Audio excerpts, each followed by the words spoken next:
Hi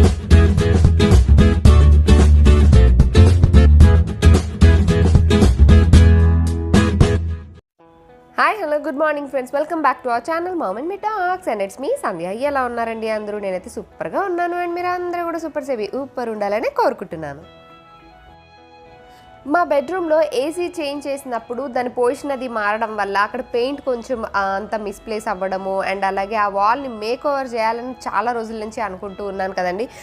ఈ వాల్కి wall paper stick చేద్దామని, అసలు ఎంత పడుతుంది ఏంటి ఆ మెజర్మెంట్స్ అది అంతా కూడా మీకు ఆల్రెడీ షేర్ చేశాను.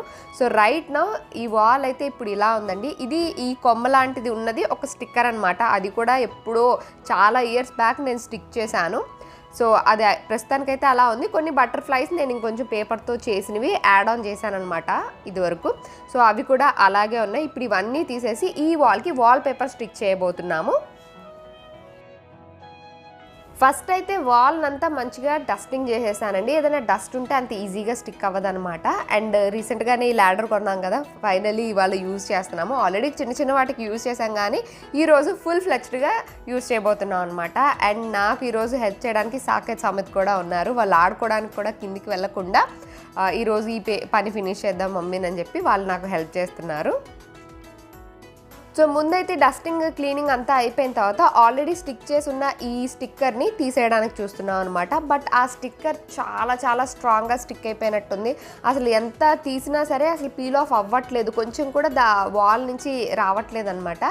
సరే కొన్ని ఐడియాస్ అయితే ట్రై చేద్దామని చెప్పి జనరల్గా మనం హెయిర్ డ్రయర్ ఉంటుంది కదండి, ఆ వేడి గాలి హెయిర్ డ్రయర్తో వేస్తే స్టిక్కర్స్ లాంటివి ఆ గ్లూ కొంచెం కరిగి కొంచెం లూజన్ అయ్యి స్టిక్కర్స్ లాంటివి వచ్చేస్తాయి అని అంటారు. సో అందుకని హెయిర్ డ్రయర్ తోటి ఆ స్టిక్కర్ పైన కొంచెం బ్లో చేసి పీకడానికి ట్రై చేశాము.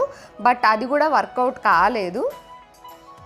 మనం అతికించాలి అనుకున్న ఏమైనా ఊరికే ఊడిపోతూ ఉంటాయి, మనకు వద్దు పీకేయాలి అనుకున్న ఏమైనా స్ట్రాంగ్గా అతుక్కుపోతాయి అంటారు చూడండి, ఎగ్జాక్ట్లీ అదే జరిగిందనమాట.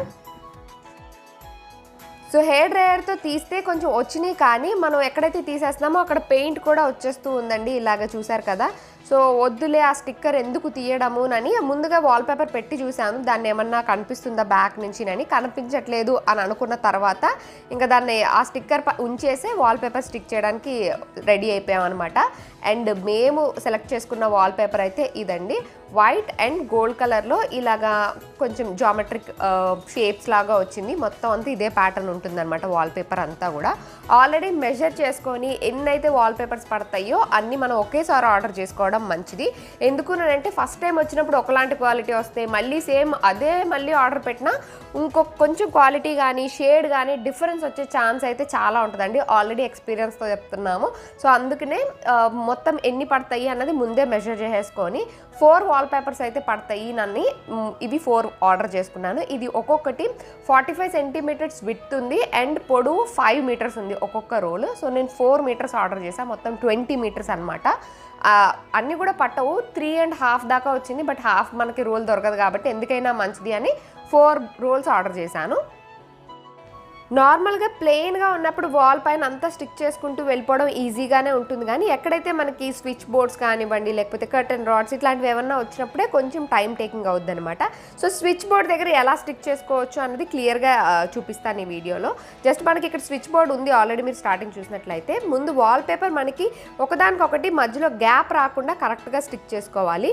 మనం చూస్ చేసుకునే డిజైన్ కూడా చాలా ఇంపార్టెంట్ రోల్ ప్లే చేస్తుంది అనమాట. సో ఇలాంటి షేప్స్ అయితే మనం మ్యాచ్ చేయాల్సిన పని ఉంటుంది, ఎలా అంటించినా ఒకేలాగా కనిపిస్తుంది. సో అందుకని ఈ ప్యాటర్న్ చూస్ చేసుకున్నాను. సో నార్మల్గా మనం స్టిక్కర్ ఎప్పుడు పైనుంచి కిందికి అంటించుకోవాలండి. పైన కొంచెం పీల్ ఆఫ్ చేసి కొంచెం హ్యాండ్తో వైప్ చేస్తూ మనము అంటించుకుంటూ వెనక నుంచి పీల్ ఆఫ్ పేపర్ కొంచెం కిందికి లాగుతూ మిగతాది మళ్ళీ స్టిక్ చేసుకుంటూ అలాగా చేసుకుంటూ రావాలి.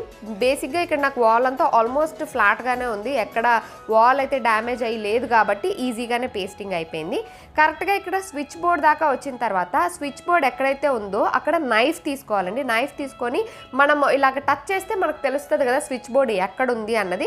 ఆ ప్లేస్లో మాత్రం నైఫ్ తోటి ఇలా కట్ చేస్తే చాలా ఈజీగా కట్ అయిపోద్ది. సిజర్స్తో అయితే పర్ఫెక్ట్గా రాదండి, ఎందుకంటే మనకి మధ్యలో కట్ చేయాలంటే సిజర్స్ మధ్యలోకి దూరదు కదా. సో బ్లేడ్ పర్ఫెక్ట్గా వర్క్ అవుద్ది ఇక్కడ.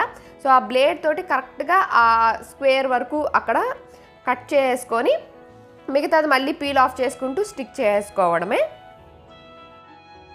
ఇదిగోండి ఇక్కడ 4 సైడ్స్ నాకు అక్కడ స్విచ్ బోర్డ్ దగ్గర ఎలా అయితే ఉందో దాన్ని కట్ చేసుకున్నాను. దాన్ని పీల్ ఆఫ్ చేస్తే ఇదిగోండి స్విచ్ బోర్డ్ బయటకు వచ్చేసింది. సో పర్ఫెక్ట్గా దానిలో ఫిట్ అయినట్లుగా వస్తుంది అనమాట. మనకి కొంచెం ఒకవేళ గ్యాప్ ఉన్నా లాస్ట్కి మనం ఆ గ్యాప్స్ కానివ్వండి ఎక్కడైనా క్రాస్కి వచ్చినా అవి ఫిల్అప్ చేసుకునేలాగా చూసుకోవాలి. ఇదంతా కూడా మనకు ప్యాటర్న్ మీద ఎక్కువ డిపెండ్ అయి ఉంటుంది అనమాట. మంచి మ్యాచ్ చేసే ఫ్లోరల్ ప్యాటర్న్స్ అట్లాంటివి అనుకోండి, ఆ ఫ్లవర్ మ్యాచ్ చేసే విధంగా పెడితేనే దాని లుక్ వస్తుంది. బట్ ఇలాంటి జామెట్రిక్ షేప్స్ లేకపోతే అన్ఈవెన్గా ఉన్న ప్యాటర్న్స్ కానీ అలాంటివి అయితే మనం ఎలా అయినా పెట్టేసుకోవచ్చు అనమాట. సో అందుకని ఈ ప్యాటర్న్ చూస్ చేసుకున్నాను అన్నాను కదా. సో అందుకని ఈజీగా వచ్చేసింది. మొత్తం అంతా ఇలాగా కొంచెం కొంచెం పీల్ ఆఫ్ చేసుకుంటూ మొత్తం హ్యాండ్ తోటే ప్రెస్ చేసుకుంటూ మొత్తం స్టిక్ చేశాను.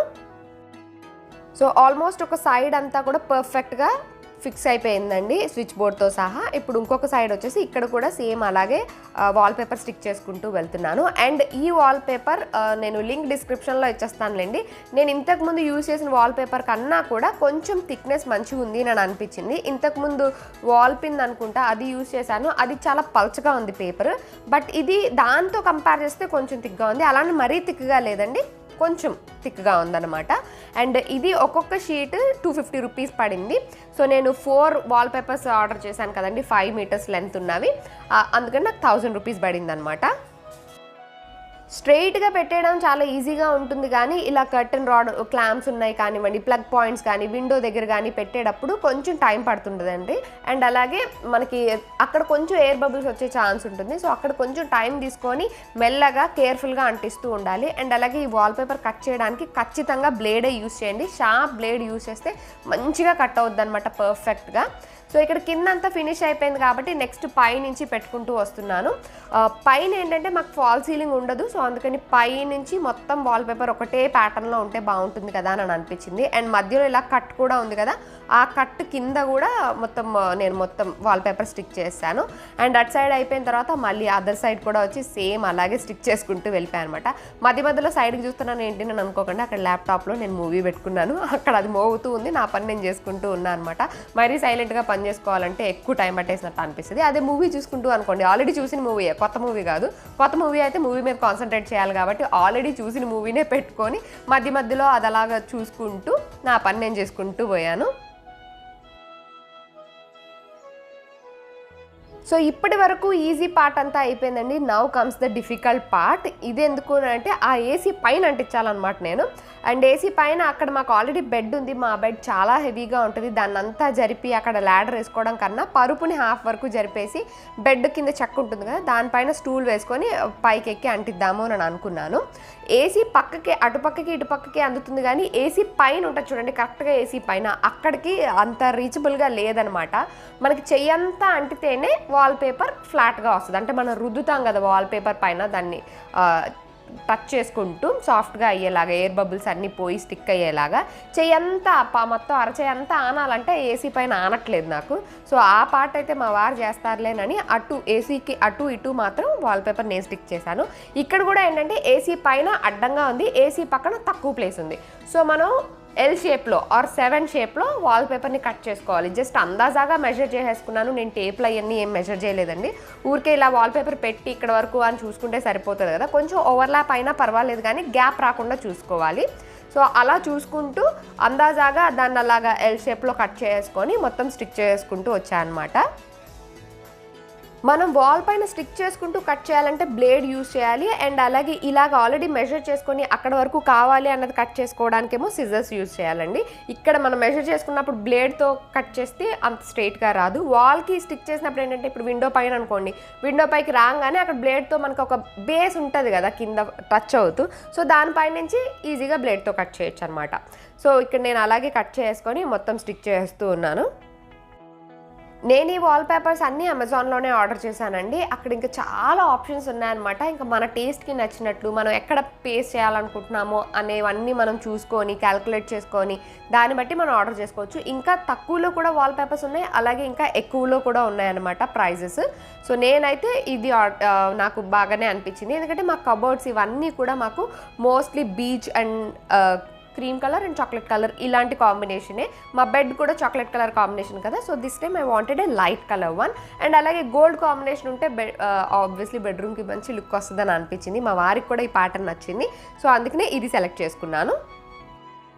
So next comes the stabiliser part అండి. స్టెబిలైజర్ దగ్గర కూడా మనకి ఏసీకి స్టెబిలైజర్కి కూడా మధ్యలో గ్యాప్ ఉంది, అండ్ అలాగే స్టెబిలైజర్ కింద కూడా గ్యాప్ ఉంది. మనకేంటంటే ఆల్రెడీ వెనక ఉన్న వాల్ వేరే కలర్లో ఉంది కాబట్టి చిన్న గ్యాప్ అయినా సరే లేకపోతే కొంచెం స్పేస్ ఉన్నా సరే అది వేరే కలర్లో కొట్టొచ్చినట్లు కనిపిస్తూ ఉంటుంది అనమాట. సో అందుకే అసలు ఎక్కడ ఇంచు కూడా కాదు, హాఫ్ ఇంచ్ కూడా గ్యాప్ లేకుండా మొత్తం ఆ స్టెబిలైజర్ చుట్టూ కూడా మొత్తం చిన్న చిన్న స్ట్రిప్స్ లాగా కట్ చేసుకొని ఏసీకి స్టెబిలైజర్కి మధ్యలో ఆ వైర్ల కింద ఎవ్రీథింగ్ మొత్తం స్టిక్ చేసుకున్నాను. మొత్తానికి ఎలా అయితే ఏంటండి, ఇది ఆఫ్టర్నూన్ స్టార్ట్ చేశాను. ఆఫ్టర్నూన్ అరౌండ్ 2 o'clock 2:30 ఆ టైం స్టార్ట్ చేశాను. ఇంకా ఈవినింగ్ 6:37 అవుతోంది, అప్పటికి ఇంకా ఫినిష్ అవుతుందన్నమాట. చేతులు పైకి ఎత్తి మాత్రం షోల్డర్స్ అయితే కొంచెం లాగినట్టు అనిపిస్తున్నాయి. ఇంకా ఏసీ పైన అయితే మా వారు ఫిక్స్ చేశారు, అక్కడ నాకు రీచబుల్గా లేదు. ఇంకా మొత్తానికి వాల్ పేపర్ స్టిక్ చేయడం అయితే ఫినిష్ అయిపోయింది. ఫైనల్ లుక్ చూసేద్దరు కానీ ఇప్పుడు ఎలా ఉందో.